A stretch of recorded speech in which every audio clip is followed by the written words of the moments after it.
C'était les titres de cette édition. Madame, Monsieur, bonsoir et merci de nous rejoindre pour le 20h sur la télévision togolaise.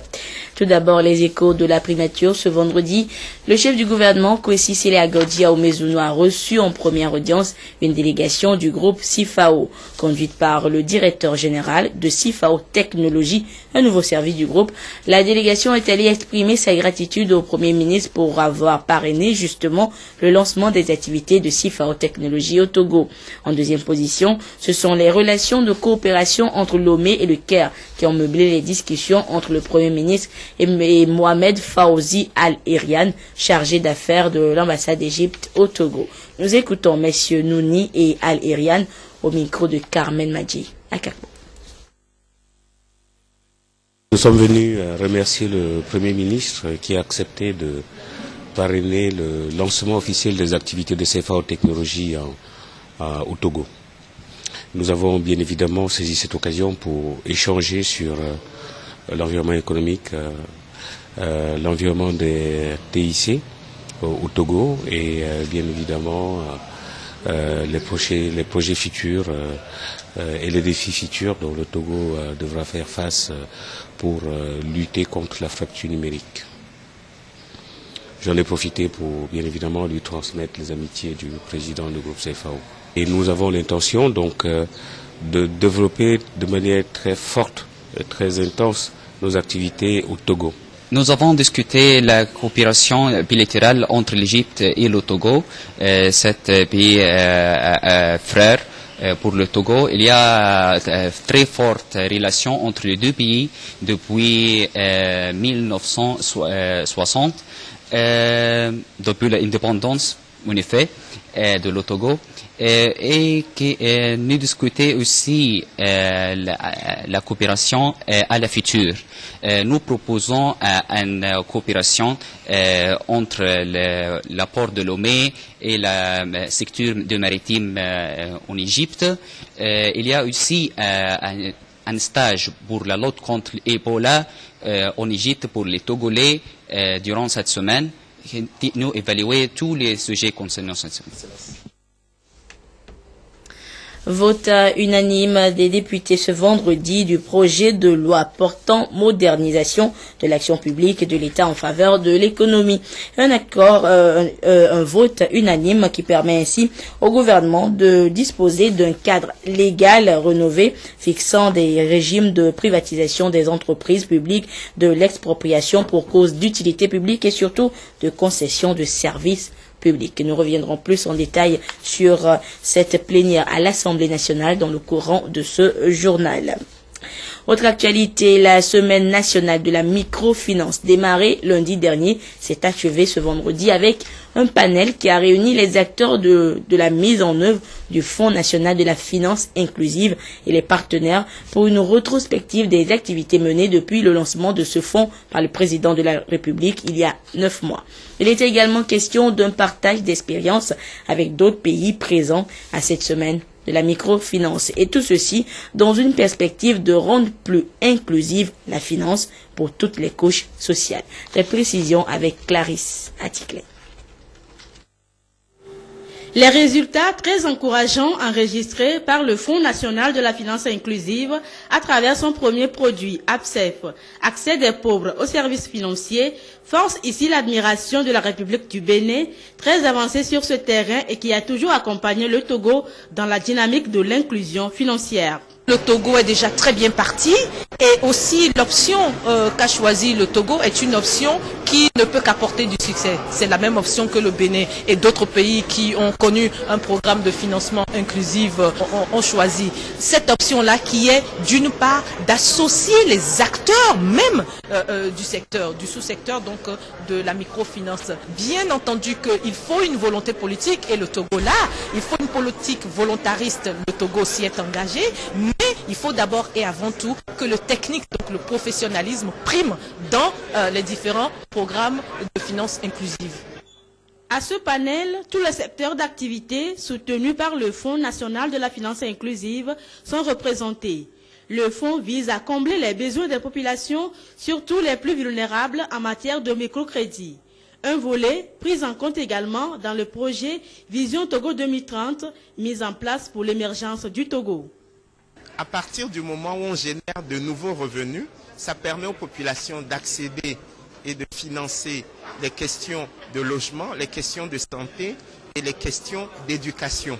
La Vision Togo 2030, mais elle s'imprègne de cette expérience qui est une expérience originale et qui me fait dire la chose suivante. Nous devons réinventer les modes de développement de notre pays. Et je crois que le FNFI, dans son fonctionnement, y participe. La ministre du Développement à la base, Victoire Tomega Dogbe, et les partenaires du Fonds national de la finance inclusive ont, à travers la Semaine nationale de la microfinance, échangé sur la nécessité d'assainir le secteur pour le rendre accessible à un plus grand nombre de bénéficiaires. Le partage d'expériences nous permet d'éviter les erreurs qui ont été commises dans certains pays. Et c'est cela également la pertinence de ce genre de Semaine nationale de la finance inclusive qui est à sa première édition. Vous avez vu que nous avons reçu des directeurs des fonds des pays comme le Burundi, la Côte d'Ivoire, le Bénin. Donc tout cela a permis d'échanger sur la nécessité d'assainir le secteur, la nécessité d'avoir un système intégré qui prend en compte les besoins de tous les citoyens, et la nécessité de développer des produits qui sont adaptés à toutes les couches sociales. On a parlé des artisans, on a parlé des agriculteurs. Vous voyez donc, tous ces échanges d'expériences nous confortent que nous sommes vraiment sur la bonne voie, mais nous permettent également de nous améliorer pour atteindre les objectifs que nous nous sommes fixés, c'est-à-dire assurer l'inclusion financière dans notre pays. Jusqu'à la fin de l'année, 300 000 bénéficiaires devront être touchés par le produit APSEF. Il est alors exigé des prestataires de services financiers, partenaires du FNFI, plus d'engagement et de vigilance pour éviter d'éventuels écueils. Et c'est justement la finance inclusive qui sera au menu des échanges entre Franck Messité et ses invités tout à l'heure à partir de 21h durant l'émission Au cœur de la nation. L'agriculture familiale, nourrir le monde, préserver la planète. C'est le thème retenu hier pour la célébration de la journée mondiale de l'alimentation. Un créneau offert aux décideurs du monde entier de réfléchir sur la cause des 870 millions de personnes qui souffrent de la faim sur la planète. Au Togo, c'est à Sokodé que le ministre en charge de l'agriculture, le colonel Urokura Agadazi, a rendu hommage aux producteurs agricoles togolais qui participent au recul de la famine dans notre pays. La marque Bojona. La 34e journée mondiale de l'alimentation, couplée de la 18e opération Téléfood, célébrée cette année 2014, donne l'occasion aux acteurs du monde agricole de se retrouver pour partager les expériences.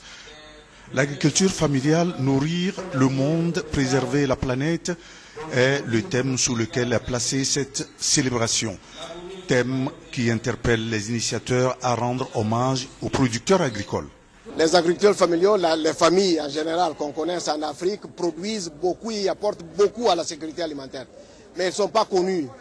On n'a pas la vraie dimension de leur rôle. La Journée mondiale de l'alimentation et l'opération Téléfood apportent une importante contribution aux efforts de développement du secteur agricole. Le pari de la sécurité alimentaire peut être gagné si aujourd'hui nous reconnaissons le rôle important que jouent et peuvent jouer les petits producteurs dans l'éradication de la faim et la préservation des ressources naturelles.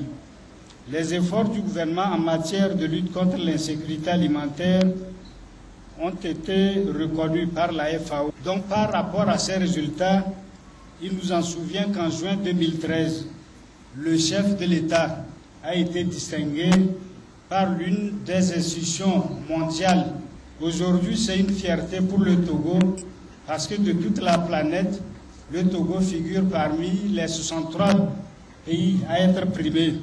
La FAO et le ministère de l'Agriculture, de l'Élevage et de la Pêche ont voulu donner un cachet spécial à cette journée en encourageant les groupements de producteurs. Certains de ces groupements qui s'illustrent par leur travail ont été dotés de matériel agricole. Et justement, pour une agriculture intensive, 24 jeunes entrepreneurs agricoles vont améliorer leurs techniques culturelles d'élevage et de transformation des produits agricoles. C'est une idée du Fonds d'appui aux initiatives économiques des jeunes, FAEJ, qui a bien voulu faire profiter ce projet de la brigade d'action rurale à ces jeunes. Après 6 mois de formation, ils ont reçu leurs attestations hier à Kpomé, dans la préfecture de Zio. Le compte rendu avec Charlotte Moussimet. Ici, à cette foire, sont exposés le chef-d'œuvre de 6 mois de formation. Farine, lait, pain de soja, savon, confiture, sirop, entre autres. 6 mois au cours desquels 24 jeunes entrepreneurs ont renforcé leurs compétences en technique agricole. Nous avons fait l'agriculture, l'élevage et la transformation. Nous avons cultivé la terre, nous avons fait l'élevage des volailles, tout comme l'élevage des bovins. De retour à Palimé, je vais déjà commencer par faire des confitures et distribuer dans des hôtels et puis des cafétérias.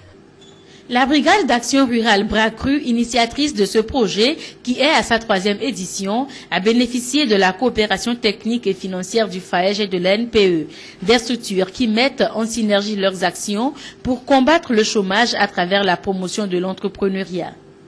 Tant que le monde existe, l'agriculture, l'élevage et la transformation des produits agricoles sont des métiers incontournables.